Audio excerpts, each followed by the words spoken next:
জামাতের কোনো লোক এখানে নাই, যেটা ও বললো জামাতের লোক নাই, আমার কাছে মনে কথাটা বলে। তারপরে বলি আমাদের কতগুলো বৈশিষ্ট্য আছে, কতগুলো বৈশিষ্ট্য কি, যেমন ধরেন ধর্ম আমি সবসময় বলি রিলিজিয়ান হলো ইন্ডিভিজুয়াল, যার যার, এটা কালেকটিভ কিছু না। মানে আমরা সবাই মিললে একসাথে নামাজ পড়ে একসাথে বেহেশতে যাব, এক রেজাল্ট পাবো, এটা কিন্তু না। Religion is for individual, state is for all. ধর্ম যার যার, রাষ্ট্র সবার। সুন্দর বলেছেন। হ্যাঁ, কিন্তু আপনি ধর্মটাকে সার্বজনীন করতে পারবেন না। আপনি যত কথাই বলেন মিলবে না। আপনি একটা পুকুরের মধ্যে বা একটা বড় নদীর মধ্যে আপনি যদি প্রত্যাশা করেন শুধু বোয়াল মাছ থাকবে, কিংবা শুধু পুঁটি মাছ থাকবে, কিংবা শুধু টাকি মাছ থাকবে, তা তো নয়। সব মাছের সহ অবস্থান একটা পুকুরে বা নদীতে থাকে, সেটাই ডেমোক্রেসি। এখন আপনি যদি এরকম লক্ষ্য খোঁজেন, এখানে শুধু বোয়াল থাকবে, আর কোনো মাছ থাকবে না। কিন্তু রাজাক ভাই, আপনার সাথে এটা অ্যাড করি আমি, এই যে 5ই আগস্টের পরে এখন পর্যন্ত বাংলাদেশে প্রায় 150-এর অধিক বিভিন্ন মাজার, বিভিন্ন জারিসারি বাউল গানের আসর, এইসব জায়গায় যে জামাত হামলা করলো, একদম ওনাদের প্রত্যক্ষভাবে ওনারা হামলা করছে। এইখানে আবার দায় গ্রহণ করা, অস্বীকার করার মানসিকতা তো তাদের আছে, যে এখানে ছিল না। এই যে আপনি যেটা বললেন ধর্ম যার যার, রাষ্ট্র সবার। এখন আপনি মনে করেন যে সুফিবাদের গান পছন্দ করেন, আমি বাউল গান পছন্দ করি, আর একজন মনে করেন জারিসারি পছন্দ করে, আর একজন গান পছন্দই করে না। কিন্তু যে পছন্দই করে না, তার কি অধিকার আছে যে আপনার এটা যে ভাঙচুর করে না? সেটিতে আমি আসতেছি। এটা একটা মাল্টি কালচারের দেশ। এখানে লালন গীতি, তো পল্লী গীতি, তো ফোক সং যাকে বলি, সব থাকবে, রবীন্দ্রসঙ্গীত থাকবে, নজরুল থাকবে, মাল্টি কালচার। তো মাল্টি কালচারের জন্যই আপনি একটা ধর্মের বেশি ইম্পোজ করতে পারবেন না। এবং এটা একটা বিরাট অন্তরায় তাদের জন্য, মানে শুধু তাদের, যে কোনো ইসলামী দলের জন্য। আর আমার ব্যক্তিগত ধারণায় আমার কাছে মনে হয় না যে তারা ক্ষমতায় যেতে চায় কিংবা যেতে পারবে, কারণ অনেকগুলো অন্তরায় আছে, এগুলো ওভারকাম করতে পারবে না। আরেকটা আমাদের বৈশিষ্ট্য আছে, দেখেন আপনি হয়তো একজন হুজুরের সমালোচনা করেন, কট্টর হুজুর, ঠিক আছে, এটা আমি লাইক করি না বা আপনি লাইক করেন না, কিন্তু সেই হুজুর লিবারেল হওয়ার জন্য যদি তার সাথে আবার আপনার সাথে বারে দেখা হয় যে অ্যালকোহল খাইতেন, তখন আপনি আবার প্রশ্ন করুন, হুজুর আপনি এইখানে, আরে আপনি লিবারেলও তো হইতে দিতেছেন। আমি কথা লিবারেল হয়তো মত খাইতে না না কথা আমি রাজাক ভাই, আমার মনে হয় যে এই উদাহরণ না দিই, আজকে সংসদে কিন্তু কালচারে গেলে ওই এখানে আমার প্রশ্ন, রাজাক ভাই আজকে সংসদে কিন্তু উদাহরণ দেয়া নিয়ে একটা বিশাল হাউকা হয়ে গেছে। সংসদটা আর এটা মানে আমরা এই উদাহরণ না, ঠিক আছে। আবার ধরেন আমরা যেমন ও বললো, আর ও বললে আবার ভুল হয়, ছোট ভাইয়ের মতো, উনি আসা উচিত না। অবশ্যই বলে, আমি আপনার ছোট এই বলছে, যেমন আমরা এখন কথা বলতে পারতেছি, একটা কথা বলতেছে, এখানে তো আমাদের কারো অবদান নাই, ওই রিজিম চলে গেছে বলে পারতেছি। ইট ইজ নট দ্যাট আমাদের অবদানের কারণেই সরে গেছে। আমি বলছি ওই রিজিম সইরে গেছে বইলে নতুন কিছু সৃষ্টি হয় নাই। সে সইরে যাওয়ার সাথে সাথে তার অ্যাকশন গুলা বন্ধ হয়ে গেছে, আয়নাগর বন্ধ হয়েছে, গুমটা বন্ধ হয়েছে, ক্রস ফায়ার বন্ধ হয়েছে, কারণ এগুলো সে করতো। তাকে সরাই দিয়ে যে উন্নয়নটা, সেটা ওই সিচুয়েশনটাই এই উন্নতিটা দিয়ে দিছে। সুতরাং আমি আন্দোলনের কথা বলছি না, আন্দোলন তো সবাই করছে, সেটা ভিন্ন আসপেক্ট, কিন্তু সে যদি এখনো থাকতো 29 সাল পর্যন্ত কিন্তু ওই জিনিসগুলো চলতো। সুতরাং এটা ডেভেলপমেন্ট, এটা হলো তারে সরানোটাই আমার একটা বেনিফিট। তো সেই যে বেনিফিটটা পাইছি, সেই বেনিফিটটা ধরে রাখাটা আমাদের জন্য খুব জরুরি। পাশাপাশি আরেকটা কথা বলি আপনাকে, যে আপনার বিচারগুলা, মানে আমরা কথা বলি না, অবশ্যই এটা অন্য প্রসঙ্গে এসে যায়। আপনি মানে যে প্রশ্নটা করছিলেন, সেই প্রশ্নটা কি, লাস্ট যে প্রশ্নটা করলেন যে এটা হচ্ছে ওটা, আমি আসিফ মাহমুদ সজীবের আসিফ মাহমুদ যেটা বলছে, আপনি অলরেডি তার উত্তর দিয়েছেন। আমি এটা সাপোর্ট করি। আমি কেন সাপোর্ট করি শোনেন, একটা লোক মনে 100% বাংলাদেশ বিরোধী, আমি তর্কের খাতিরে 100% বাংলাদেশ বিরোধী ধরে নেন, যেহেতু আমরা আছি, আমাদের মধ্যে উদাহরণ, ওকেও যদি আপনি বাংলাদেশের ইতিহাসটা লিখতে দেন, যে তুমি বাংলাদেশের ইতিহাসটা লিখে 24 পর্যন্ত আসো, তার কি কোনো ক্ষমতা আছে 71-কে বাদ দেওয়ার? লিখতেই হবে। যে 100% বাংলাদেশ বিদ্বেষী, তাকেও লিখতে হবে, বিকজ ইতিহাস, you can't change the history over the time. আপনি পারবেন না, কখনোই পারবেন। গুরুত্বপূর্ণ। সুতরাং 71টা ছিল কি, আমরা একটা ভূখণ্ড নিছি, একটা ভূখণ্ড, আর 24-এ সেই ভূখণ্ডরা অকুপাই করে যারা বলতেছিল এটা আমার বাবার দেশ, এটা আমার বাবা স্বাধীন করছে, এই যে জায়গাটা ছিল, সেই জায়গাটাতে তাকে সরানো হয়েছে। এই রাষ্ট্রটা সবার, it is not for a family, অথবা it is not for a community. সুতরাং আসিফ মাহমুদ যেটা বলছে, সেটা দূরদর্শী আপনি যদি ওইভাবে চিন্তা করেন, এটা জাস্টিফাইড। একদম একদম, এবং আপনি অনেক সুন্দর করে বলেছেন। আমার মনে হয় যে আমাদের সোশ্যাল মিডিয়াতে সব জায়গায় যে আলাপটা চলছে, তারাও ব্যাপারটা বুঝতে পারবে যে আসলে মানে ৭১-এর সামনে ২৪কে না দাঁড় করানোটাই বুদ্ধিমানের যে কাজ হবে, এবং সুন্দর বাংলাদেশে সবাইকে অ্যাকোমোডেট কি করে করতে হয়। এবং আপনার পুকুরের উদাহরণটা দারুণ, যে এক মাছ থাকবে না, সব মাছ থাকবে। সব মাছ থাকবে। আচ্ছা, আমরা একটু অন্য আলাপে একটু যাই, একটু একটা ছোট অপ্রীতিকর প্রশ্ন করবো, তারপর একটি বড় অপ্রীতিকর প্রশ্ন করবো আমানকে, এবং আপনারও মতামত চাইবো সেক্ষেত্রে। যেমন ধরেন ছাত্র দল, ছাত্রলীগ, এগুলো আমরা কোনো বড় সংগঠন, কিন্তু ইভেন ছাত্র ইউনিয়নের কথা বলতে পারি, একসময় অনেক বড় সংগঠন। আমরা এই কোনো সংগঠনের কেন্দ্রীয় কমিটিতে সভাপতি, সাধারণ সম্পাদক, সাংগঠনিক সম্পাদক মেয়েদেরকে দেখিনি। সব ধরেন আমরা জামাত প্রশ্নে নারীর কথা বলছি, কোথায় দেখতেছেন? আচ্ছা, মেয়েদেরকে দেখছি না। আমরা কখনো দেখেছি কিনা আমি জানি না, মানে আমি খোঁজার চেষ্টা করেছিলাম ছাত্র দলের এই এতদিনকার ছাত্র দলের যে কমিটিতে সভাপতি, সাধারণ সম্পাদক কোনো নারী ছাত্রী হয়েছে কিনা। যেমন ধরেন আমরা শিবির প্রশ্নে এই প্রশ্নটা তুলেছি, জামাত প্রশ্নে তুলেছি, কিন্তু আমি অবাক হলাম ছাত্রলীগ, ছাত্র দল, ছাত্র ইউনিয়ন, এখানেও কিন্তু বড় পোস্টগুলো, সভাপতি, সাধারণ সম্পাদক, এরকম পোস্টগুলোতে নারী নাই। ধন্যবাদ আপনাকে, অত্যন্ত গুরুত্বপূর্ণ একটা প্রশ্ন করেছেন।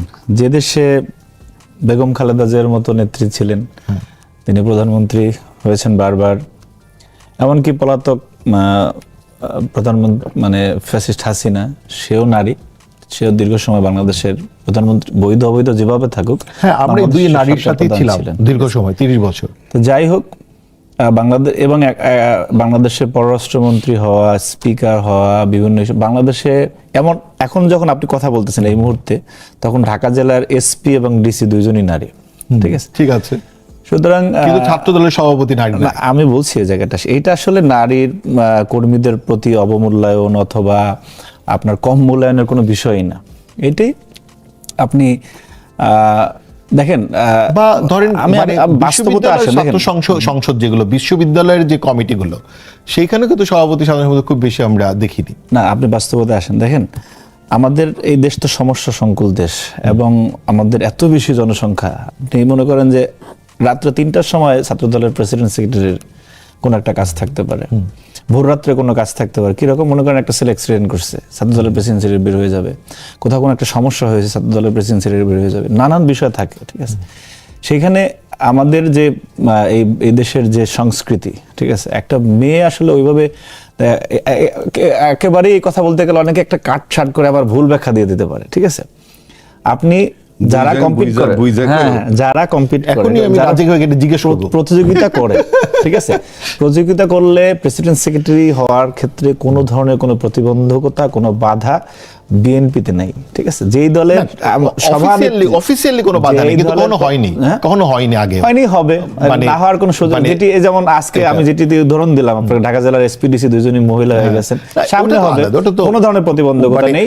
কিন্তু এইটা আমি যেটা বলছি সেটা হলো খুব বাস্তবতা, যে আপনার অনেক বিষয় থাকে যে দেখা গেছে একজন মেয়ে হিসেবে সেটা তার এইভাবে একদম কভার করা খুব কঠিন হয়ে যায়। কিন্তু আমরা বিশ্বাস করি টুডে অ্যান্ড টুমোরো এটা হতে সময় লাগবে না, ঠিক আছে। রাজ্জাকি ভাই কি মনে হয় যে যাদেরকে আমরা প্রগতিশীল দলগুলো বলছি, এখানে নারী কখনোই মানে সভাপতি, সাধারণ সম্পাদক, সাংগঠনিক সম্পাদক হচ্ছে না?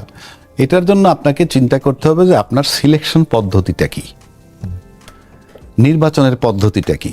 আমি সিলেকশন বলেন আর ইলেকশন বলেন, পদ্ধতিটা কি আপনাকে দেখতে হবে, 1 নম্বর। 2 নম্বর, এই যে ছাত্র দলের কথা পার্টিকুলার, ও যেহেতু আমার সামনে আছে তাই বলছি, কোনো নেগেটিভ অর্থে নয়, আলোচনার অর্থে। আপনি মনে করেন ছাত্র দল এটা হচ্ছে selected case, desire of the party chief, এটা তো রং করে কোনো লাভ নাই। অন্তত এই 2টা দলের জন্য, আওয়ামী লীগ এবং বিএনপি, এবং এই 2টা দলের ব্যাকগ্রাউন্ড কিন্তু ফ্যামিলি ব্যাকগ্রাউন্ড। আমরা মুখে খালি তর্ক করে লাভ নাই। রাজাকারের সাথে একটু দ্বিমত আছে, আচ্ছা ঠিক আছে, আপনি বললেন, হ্যাঁ সময় দেব। সেখানে শেখ হাসিনা প্রধানমন্ত্রী হয়েছে, উনি কিভাবে হয়েছেন? পিতার পরে উনি, বেগম খালেদা জিয়া, জিয়া রহমান সাহেবের পরে উনি, স্পিকার শেখ হাসিনা প্রগতিশীল নিজের প্রমাণ করার জন্য বানাইছে, আরে শিরিন শারমিন চৌধুরী, সাথে ডেপুটি স্পিকার একজন পুরুষ ছিল। এই যে বানানোর পদ্ধতি, আপনি বানাইতে পারেন যদি হয়, তখন আপনার আর কোনো আলোচনা চলে না। ইচ্ছা, যদি কালকে মনে করে বিএনপির যিনি কর্ণধার উনি যদি মনে করেন যে আমি ছাত্র দলের জায়গায় আমি একটা ছাত্রীকে আমি ছাত্র দলের নেতা বানাই দিব, এটা সম্ভব। কিন্তু আপনি যদি পদ্ধতিগতভাবে আসতেন যে সব ইলেকশনের মাধ্যমে হতে হবে, তাহলে ভিন্ন কথা। সুতরাং আপনি ওটা পাবেন না। যেমন আপনি ধরেন বেগম রোকেয়া আর কবি নজরুলের যদি নাম, আপনি এই দুইটা নাম যদি আনেন,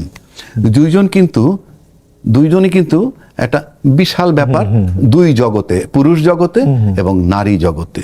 বেগম রোকেয়া অজপাড়াগায় তার জন্ম, নারী নেতৃত্ব তার এমন ভাবে দিয়ে গেছে যে ওই যাদের আমাদের দেশে বাঙালি মানে যে মহিলা নারী প্রধানমন্ত্রীদের কথা বলছি, তারা কিন্তু প্রধানমন্ত্রী হইছেন 2 টার্ম 3 টার্ম 5 টার্ম, কিন্তু তারাও যদি নারী মুক্তির আন্দোলনের কথা আনতেন, ওনারাও বেগম রোকেয়ায় কি রেফারেন্স দিতেন, ওনারা নিজেদের রেফারেন্স দিতে পারতেন না। তার মানে কি, বেগম রোকেয়ার ট্রান্সপারেন্সি, বেগম রোকেয়ার নেতৃত্ব, এবং নেতৃত্বের সাথে ট্রান্সপারেন্সির একটা সম্পর্ক থাকে। যার ট্রান্সপারেন্সি থাকে তার কথা বিনা কারণে মানুষ শোনে। এই কারণে ওনারা ক্ষমতায় থেকে নারীর নেতৃত্বের কথা বলতে গিয়ে বেগম রোকেয়াকে টেনে আনতেন, সেই রংপুরের রজপাড়া গায়ের মেয়ে যে নারী মুক্তি দিছে। আবার যদি নজরুলের কাছে আসেন, নজরুলের কি ছিল, ঢাল নাই তলোয়ার নাই, সে কোথায় নিয়েছে, তার দাবিগুলা ডিজায়ারগুলা কিভাবে পূরণ হয়েছে, চল চল চল দিয়ে শুরু করলেন। যেটা আমাদের আর্মির রণসঙ্গীত ছিল এক সময়, সেটা কিন্তু কার্টেল করা, ডিলিট করা হয়েছে। আপনি জানেন না যে ওই একটা বাজনার গান আমরা ছোটবেলায় দেখতাম, রক্ত গরম হয়ে যেত, সেটা কিন্তু আমরা বন্ধ করে দিছি। তার মানে নেতৃত্ব ক্লোজ করা, এই একটা গানের নেতৃত্ব। এবং নজরুলের যখন কবর দেওয়া হয়, ছাত্রদল মানে জন্মই নিয়েছে এই গানের মধ্যে। আমি সেটাই বলতেছি, এই যে গানের মধ্যে যে জন্ম, তার যে গতিটা ছিল, ছাত্রদল কি কোনো আপত্তি করছে আর যে এই গানটা নাই কেন? আর্মি আপত্তি করছে এটা নাই কেন? দুইটা প্রশ্ন করতাম, দুইটা প্রশ্ন অলরেডি আপনি উত্থাপন করেছেন। সেটাই বলতেছি। এবং নজরুলের কবিতা, আচ্ছা নজরুলের কবর হয়েছে কোথায়? রাজিক ভাই, আমরা একটা ছোট ট্রান্সপারেন্ট হইলে যেটা হয়, স্বচ্ছতা। নজরুল ইসলাম কিন্তু একজন, আমার বিবেচনা, একটু বললে হয়তো আমার অনেকে প্রশ্ন করে, একটা ডিভাইন নলেজ ওয়ালা লোক। আপনি বলতে পারেন সে একজন অলি আল্লাহর মতো ছিল, যে কলম ডিভাইন রিসিভ করছে, কলম থেকে বের হয়ে গেছে। মানে ওইগুলা স্বাভাবিক মানুষ লিখতে পারে না। আপনি এই যে সে কবর হয়েছে ইয়ের পাশে, ইউনিভার্সিটির ক্যাম্পাসে, দেখেন সে একটা গান লিখছিল, নজরুলের কি, মসজিদেরই পাশে মোরে কবর দিও ভাই, যেন গড়ে থেকেও আমি মুয়াজ্জিনের আজান শুনতে পাই। তার desire, and that was accepted by the Almighty, এবং ফাইনালি তার কবরটা হয়ে গেছে ইউনিভার্সিটি ক্যাম্পাসে। আমি বলছি এই যে স্বচ্ছতা, আপনি এরা কিন্তু লিডার, এরা প্রধানমন্ত্রী হয় নাই, মন্ত্রী হয় নাই, বাট লিডারশিপ। আজকে চল চল চল, আপনি বলেন না, আমি কাউকে ছোট করছি না, আপনি ভালো কোটেশন, ওই যে আমরা বলি না খনর বচন বা দামি কথা, এরকম বাইর করেন না। গত 55 বছরে আপনি বেছে বেছে বের করেন। আমাদের কাছে যে আমাদের কি একটা মানে কোন একটা আপত্তি জানাতে চাচ্ছিলেন, সেটা হচ্ছে দেখেন, তাহলে আমরা অন্য একটা আলাপে যাব। ছোট একটা জরুরি সেটা হচ্ছে আপনার এই যে ভাই বললেন যে আপনার সিলেকশন অর ইলেকশন, এইটা নিয়ে ছাত্র রাজনীতিতে দেখুন আমাদের যে আপনার নেতা হওয়ার পদ্ধতি, এবং ছাত্রলীগের কথা বললেন, আর একটার কথা বলেন না, ছাত্র শিবিরের। প্রত্যেকটা লিস্টেই ধরি না। আচ্ছা যাই হোক, তাইলে ওনাদের হচ্ছে দেখা গেছে যে বড় দল নিয়ে কথা বলছি, ওনাদের হচ্ছে যে অফিস সেক্রেটারি হয় আর কি, দপ্তর সম্পাদক, সে পরবর্তীতে সেক্রেটারি হয়, সেই সেক্রেটারি আবার প্রেসিডেন্ট হয়। অর্থাৎ এখানে গণতন্ত্রের লেশ মাত্র নেই। আমাদের যেটা বাস্তবতা সেটা যে আপনি একজন, আমি ছাত্র দলের ক্যান্ডিডেট, এখানে নানান সাবেক ছাত্রনেতা, আপনার পার্টির হাইকমান্ড, ক্যাম্পাসের টিচাররা, জার্নালিস্টরা, সাধারণ শিক্ষার্থী, নানান রকম বিচার বিশ্লেষণ থাকে, ঠিক আছে। তারপরে এটা এত সহজ প্রক্রিয়া না, ঠিক আছে। আমরা আর ওদিকে না যাই, আমরা একটা আলাপে যাই। একটা সোশ্যাল মিডিয়াতে মানে সংসদের একটা আলাপ নিয়ে প্রচুর আলোচনা চলছে। যেমন ধরেন আমরা যারা আজকে সত্যিও আমরা যখন বাংলায় কথা বলছি, প্রচুর ইংরেজি শব্দ ব্যবহার করছি এবং মিশিয়ে ফেলছি। কিন্তু কেউ যদি ইংরেজির সাথে বাংলাকে মিশিয়ে কথা বলে, তাহলে সেইটা নিয়ে কেন এত বেশি আলাপ হচ্ছে? সে তো ধরেন সে কি ভুল ইংরেজি বলেছে, নাকি মানে সে আসলে দুষ্টমি করেছে? এখন এইটা নিয়ে সে ইংরেজি জানে না, এই ধরনের মনস্তত্ত্ব কেন? কারণ এটার সাথে একটু বলে নেই, ছোটবেলায় আমার মনে আছে যে আমি ছোট জালঘাটির মতো একটা ছোট শহরে বড় হয়েছে, যেখানে চায়ের আড্ডায় একটা আলাপ শুনতাম, মানে শেখ হাসিনা ভালো ইংরেজি বলে নাকি খালেদা জিয়া ভালো ইংরেজি বলে। এটার আলাপ ছিল।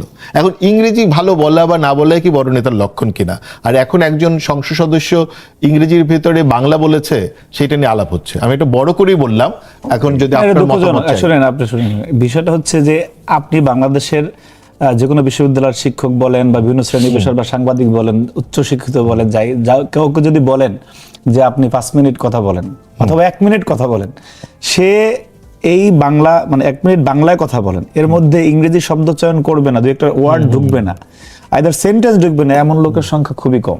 ঠিক আছে, তো আপনি বলেই দিলেন যে বাংলার মধ্যে যদি আপনি ইংরেজির সংমিশ্রণ করতে পারেন, কিন্তু ভাষা হচ্ছে এমন একটা বিষয় যে আপনি যেটা বোঝাতে চাইছেন সেইটা ঠিকমতো বোঝাতে পারছেন কিনা, সেটা হলো ভাষা। ঠিক আছে, এমনিতে এবং বাংলা ভাষায় তো অনেক মনে করেন সংস্কৃতি এখানে হয়তো বা আপনি একটা রেফারেন্স মানে এটা অবশ্য আপনার দলেরই হয়ে যাবে, একজন ভূতপূর্ব স্বরাষ্ট্রমন্ত্রী একসময় ব্যবহার করতেন, উই আর লুকিং ফর শত্রুস। এটা one kind of slip of tongue হয়ে গেছে, একটা শব্দ চলে আসছে, এটা নিয়ে শুনেন, কিন্তু ওনার এই ক্ষেত্রে কাজ এটা তো ঘটে না। খইবাজ এই জায়গায় চলে আসছে বাংলাদেশের বিষয়টা। আপনি এত সমস্যা সংকুল একটা দেশে অনেক আলোচনার বিষয় থাকে, অনেক কিছু নিয়ে রিসার্চের বিষয় থাকে, মানে কার্যকরী যে বিষয়গুলি দেশকে আগায় নেওয়ার, সেগুলি বাদ দিয়ে মনে করেন যে এখানে তো উনি তো কোনো ভুল শব্দ চয়ন করেন নাই, কোনো যদি আমি যেটা বললাম, আপনিও যেটি বললেন যে আপনি বাংলার সাথে ইংরেজি সংমিশ্রণ করতে পারলে, ইংরেজি বলতে গিয়ে যে বাংলা ঢুকাতে সমস্যা কি ভাই? এটা তো কোনো সমস্যা হতে পারে না। আমি দেখি রাজ্জাকি ভাই কি না, মতামত আমার দেন। ব্যক্তিগত ধারণা, আমি তাকে পার্সোনালি চিনি না। আমার ব্যক্তি ধারণা, আমি শুনছি তিনি ইংল্যান্ডে ছিলেন দীর্ঘদিন বা থাকেন। আমিও পার্সোনালি চিনি না, আমি ওনার ভিডিও দেখেছি। বাট উনি একটা পোর্শন ইংরেজিতে কথা বলছে, সেটা আমি শুনছি। ওইটুক বলছে যে তাতে বোঝা যায় সি নোজ ইংলিশ, মানে তার প্রনাউন্সিয়েশন, বলার ঢং। তারপরে যেখানে গিয়ে বলছে যে আমাদের গ্রামের রাস্তাগুলো রোডস আর ভেরি কাঁচা রোডস আর নট গুড, এই টাইপের।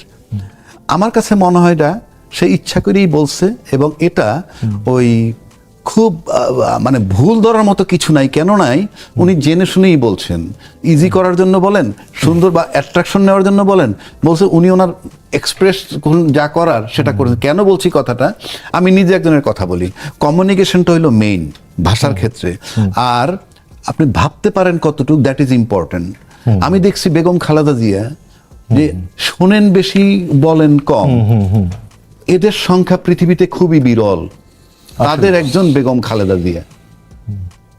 আরেকজনের নাম বললাম না, যিনি শোনেন বলেন বেশি শোনেন কম, দরকার নাই, আমি খালেদা জিয়া পর্যন্তই থাকি।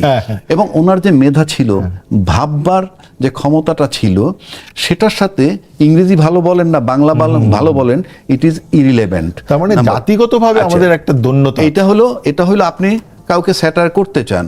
যেমন আমি একজন লোকের কথা বলি, ভদ্রলোক মারা গেছেন, আমি কোম্পানির নামও বলতে পারি, তার নাম ছিল আমানুল্লাহ আমান, এই যে পোলার আইসক্রিমের মালিক। তার ওইখানে আমার যাওয়ার সৌভাগ্য ছিল একবার অন্য এক লোকের সাথে। তখন হঠাৎ করে জাপান থেকে একটা টেলিফোন আসছে। টেলিফোন আসার পর তার বড় MA পাসটা চাকরি করে, স্যার কথা বলেন।